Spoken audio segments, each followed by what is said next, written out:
My name is Lisette Toutenel, and this is my colleague Annie Bryan, and he's going to start us off really to explain a little bit about the learning design tools, where we've come from and where we are, and then I will give you an overview of the tools, and then we're actually going to look at some practical design activity that we would do in one of the workshops that we've been doing on the campus. Okay, thanks Lisette. The purpose of this presentation is to give you a bit of an update really on the learning design activity that's been going on at the Open University, and I know a number of members of the Jisc network are already quite familiar with some of the work in this area. So from 2008 to 2012, the Open University worked on a Jisc funded project to develop a learning design approach to curriculum development. And this was known as the Open University Learning Design Initiative, or OULDI. So a number of our colleagues worked on that project, including Rebecca Galley, who I think is known to many of you. And this project was piloted not only at the Open University, but at 5 other UK higher education institutions, so a total of 6 different universities. So, as a result of the OULDI project, a particular approach to learning design was developed at the Open University. So we're going to tell you a bit about that today, and as Lisette said, how this has been implemented, the online tools which have been developed in conjunction with this, and then we'll briefly touch on some of the potential for future research in this area. So I'm sure you're all familiar with the Open University. A few things that are distinctive about the OU. It has over 250,000 students based all around the world. So of course the OU is famous for distance learning, so we've got students based in various locations. The OU itself is based in Milton Keynes, where Lisette and I are based. So the OU has always provided distance learning courses for its students, and traditionally this has been done through books, through sending out course materials in the post, chemistry kits being received through the mail, and we all remember those 3 a.m. sort of BBC Two programmes which used to be on. Nowadays, however, things are moving increasingly towards online provision, to the extent that some of the Open University's modules are now being delivered completely online. So we've got people here from various institutions. I wondered if we could just get a quick show of hands how many of your institutions deliver some degree of distance learning. Yep. So okay. Is that pretty much everyone? Yeah. All right. So I guess within the Open University context, but hopefully will be relevant to some of you as well, this move towards increasingly online learning has is continuing to have a great impact on learning design and the way that we develop our curricula. So just to tell you a little bit more about that, the OU offers over 600 modules across a whole range of subject areas, and these are delivered in what are called presentations. So every year there'll be 1 or 2 opportunities to join a module or a presentation.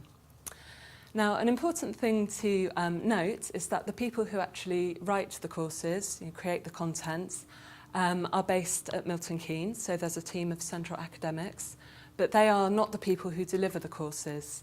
This is done by associate lecturers who are based all over the UK, and they are the ones who interact with students in the various regions that the OU has. Another important piece of contextual information is that traditionally students were able to register for particular modules at the OU, and if you built up enough modules, that would then form a qualification. A recent change, though, is that students are being asked to register for a qualification, and then they can still choose modules, but within that particular qualification route. So this means that we need to think carefully about the different modules, how they relate to one another within a qualification, and how qualifications as a whole are designed. So why implement learning design at the Open University? Well, ultimately we want to maximise the quality of our learning experiences. Obviously students are paying a lot of money, they want to make sure they get the most out of their qualification. Learning design advocates that pedagogically informed decisions can be made, and they can be made rapidly and effectively. And by creating representations and visualizations of learning design, staff can share good practice. And there's also implications for cost effectiveness as well. If we've got a clear picture of the resources and activities that we're using, hopefully we can be efficient in terms of economics. So having an explicit representation of what teachers and learners are doing is of course important in a variety of contexts, but especially in the distance learning and online environments, it's really important that we're very clear on what exactly students and teachers are actually doing. So I'm going to hand over to Lisette now, who's going to briefly demonstrate some of the online tools for learning design which have been developed at the Open University. Okay, thank you. So basically, these tools are designed to help practitioners think about other things when they're designing a course or a curriculum. Has any of you designed a course recently or started something from scratch? Yeah? So George, what was the first? You probably know the... Okay. Typically, when you find that staff are designing a course, what is the first thing that sort of comes up in their mind? Quite often content. Yeah. Okay. Yeah. That's good. That's the right answer. Thanks. So we found that as well at the Open University. So the purpose of the learning design tools are really to try to move staff away from content. We're not saying that content is not important, but basically what we would like to do is focus on student activity. So when we are designing a qualification or a course, what I will do first is take you through the modular level of the learning design tools. So if we think about what is the student going to do at this particular module, then what we would like to do is say, okay, well, as part of this module, a learner is going to spend, I don't know, maybe 30% of their time they're going to be spending reading some of the materials. It might be that we want them to communicate with others to maybe develop some of those employability skills. So what the team has done at the OU is developed a visual representation to be able to put this information in context. So they've categorized the different activities in 7 categories. Assimilative, which is basically reading information, relatively a passive receipt of information. Finding and handling information, which is internet searches, but also handling that information. Communication, which is things like using the web forums. Productive, where they're actually producing an artifact. Experiential, so this is really where the work placement, employability skills come in. Interactive, adaptive, and assessment. Now, these categories were initiated after the findings of the OU, the I project. So, but I mean, wherever you go, other people find, things that, for instance, reflection. Where does that fit into these categories? So these categories have had quite a lot of discussion, and that is basically what the university went with. So you can see that, for instance, this particular module, 42% of that of the time that the students spend on this module is looking at video clips, maybe reading information, and actually receiving that information in a relatively passive form. And 40% of this course is assessment. Now, if you look at particularly another course, for instance, that can be quite different. So, for instance, if we would look at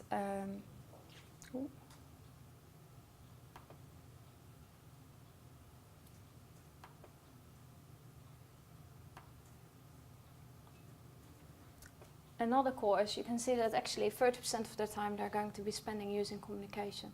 So yeah, sure.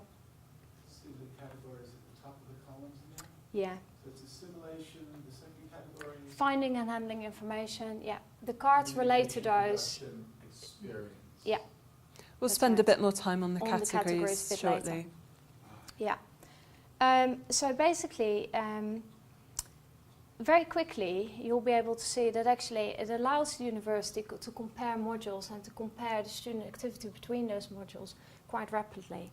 Now if we're thinking then about the different modules that the students do consecutively, so as part of a qualification, we're also able to look at those on a visualization. So we are able to now look at, this is a master's course, we're looking at the different modules and the time that they spent on the different categories. So for instance, if I look for instance at communication, all of the modules have a similar proportion that they will be doing on communication. They will have a similar proportion in terms of taking in assimilative information. Now, this is quite an interesting profile. For instance, you can see here that here they're doing some interactive they're doing some interactive experience and they're doing some experiential stuff. Now that sort of activity is not included in the first module. So it gives you a visual representation that brings up some questions straight away. And that is really the purpose of the tools. So that is at qualification level. The other thing that the tools allow us to do is to think about the learning outcomes based per module, and to basically be able to check to make sure that all these learning outcomes per module are actually also developed in the qualification. So we have individual learning outcomes per module, but also qualification learning outcomes. And obviously we need to ensure that the qualification meets the module level learning outcomes, but also the qualification learning outcomes. So that's quite important as well. So these categories here, D stands for development, T stands for teaching, and A for assessment. So again, it's another tool to ensure that the teams develop every single outcome. But obviously, if one of the learning outcomes is developed and taught all the way across the module, and it is a core module, that then again asks some questions in terms of whether that is a requirement and whether those might be able to be changed. The other visualization that I would like you to show is the module map. So this visualization has 4 quadrants. So it's guidance and support, reflection and demonstration, content and experience, communication and collaboration. Now, what this tool is trying to help practitioners with is to basically guide them to the areas that they might not be thinking. So, as George said, very often we start thinking about core study material first. But the other information that is very important is, for instance, assessment guidance, materials to help students reflect on their course material, personal development planning, all that sort of additional information that could be forgotten. So if I now look at a course that's a little bit more, has a little bit more information.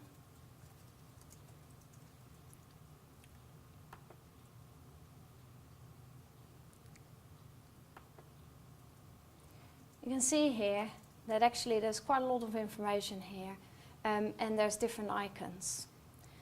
So what we're trying to do here is to categorize the different course material that this particular module is using, and everything is categorized per icon. So that will allow, and these icons are basically the same that are used through production as well.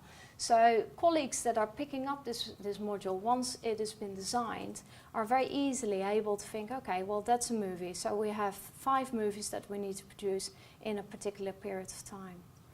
It also allows course teams to think about, okay, well, this particular course DVD is 40 minutes, but it might only be used once through the presentation. So do we really need to spend that money? Or could we use a different resource to fulfill that learning outcome? Long term, what the plans are for these tools is for this information to be linked up to the VLE data. So if we have a particular video and we would like to know how often do the students actually access that video, and how useful do they find it. So that is, things that we would like to include later on in hopefully the next phase of the module. Any questions so far on the visualizations? Yeah.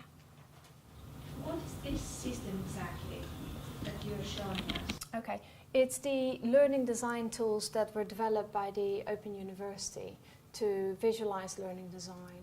I understand that, but in fact, I was one of the pilot Okay, institutions. yeah. So Oh, we right, were okay, in- yeah. So I was wondering, the system you're showing us is what exactly, who has access to that system? Oh, I Is see, it the yeah. course teams who will Yeah. upload, when they design a module, they will upload all this information and then that information is checked by... Yes, yeah, no, it's a good question. Yeah, so it's an internal Open University system, yeah.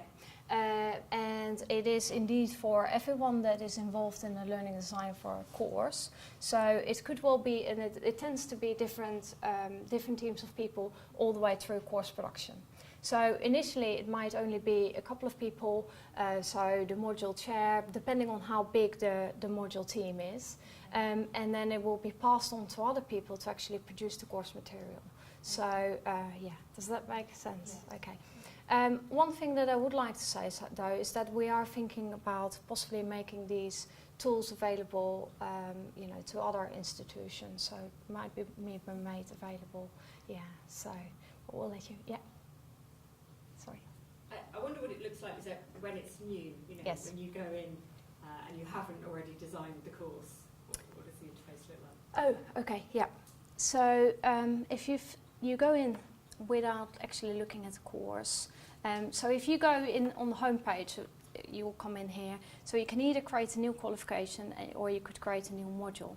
Now, if I start on creating a new qualification, then basically you fill out the information that is relevant to you, and you'll start with the qualification structures.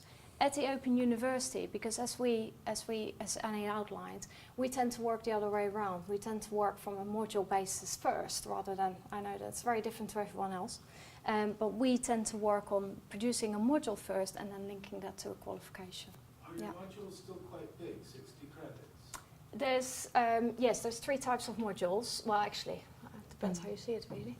The majority of the modules are either 10, 30 or 60 points or credits, yeah. So they can be quite sizable, yeah. But also quite small, though. So. Yes, yeah. We also use this tool to also map some of the Open Learn courses as well, which again is very interesting because their profile is very different to the other OU modules, yes. I think we need to wrap up. Is this happening before the approval of the module or after? Before, yes. The idea is, because from the OU perspective, one thing, and I guess it's the same across the board really, one thing that's very important at the Open University is, and I think this might be, let me just go back to my sample one. Workload is very important at the Open University at the moment. So with the activity planner, because basically we are planning each activity that the student undertakes, we can work out how much time we think that they're going to spend on directed study hours. So we estimate that this particular module should last 300 hours, inclusive of time that the students should spend on setting up the software, familiarizing themselves with learning outcomes, things like that. And then 204 hours should actually be the time that is spent on the module that is guided by activity. So this particular module is quite nice. We hope, generally, we work on an 80-20% balance, but we've also noticed that some of the modules are actually over hours. So when they are getting at that stage before approval, they will change that before they get approved, if you like. Yeah. Okay. Presumably, when you're using the tool, you're mapping it to a predetermined pedagogic model. Yeah, it's really interesting. Because my question is, what level are we talking about here? Is it level 4, 5, 6, 7, 8? Yeah. Because a master's student pedagogy would be different to a Yes. first year undergraduate. Yeah, absolutely. So some of our colleagues, they've basically designed what they call templates. So they will have a level 1 science course at the Open University, has X amount of activity that they will be doing, and that's what they look at. So what they do is they will use that template and copy that information. Other faculties feel that their module teams are the experts in designing that course, because although a level 1 module in science, the student population for that particular module might be different to the student population of another level 1 science module on a different route. So it does very much on who the student is, what activity they need to learn, what the learning outcomes are, as to how the profile should look. Mm. Yeah. And in using these tools at the OU, we're keen to emphasise that they are tools. You know, they are designed to facilitate dialogue about the design, to encourage sharing and the things we talked about, rather than this is kind of prescriptive model and you must, you know. But as Lizette said, some faculties have interpreted that in different ways. Yeah. I think we need to wrap up. Yes, now. I think so too. Okay. Yeah. Okay, I lied. You're not going to have an opportunity to play with the cards. I'm just going to hand over to Annie to just talk us through the last bit of the presentation. Okay, well, we'll wrap up now. We did have some cards for an activity, but unfortunately we won't have time for that. Just very briefly to say that in terms of the Learning Design project and making connections with the learning analytics work that's going on more broadly at the Open University, on the one hand, we're trying to use learning design in a way that's responsive to student data. For example, to retention rates, pass rates. We can see that some courses, modules, qualifications are more successful than others, and we can try and draw connections between that data and the learning designs to drill down into why they might perform in different ways. And we're also embarking on some work now to make connections between the learning designs and VLE activities, so we can see if students are engaging with particular resources or activities to a greater or lesser extent. Lizette and I and one of our colleagues will be presenting at the AltC conference in September in Warwick some of our early findings from that strand of the project. So, just very briefly to conclude, we hope to have demonstrated in this short presentation the value of adopting a learning design approach in the distance learning context. And we've demonstrated by showing how the tools enable visualization, dialogue and sharing good practice, and a little bit about potential future work in this area. So these are our contact details. If you do have further questions, we'd be delighted to hear from you. And we're also on Twitter if you want to follow us there. So thank you for your time.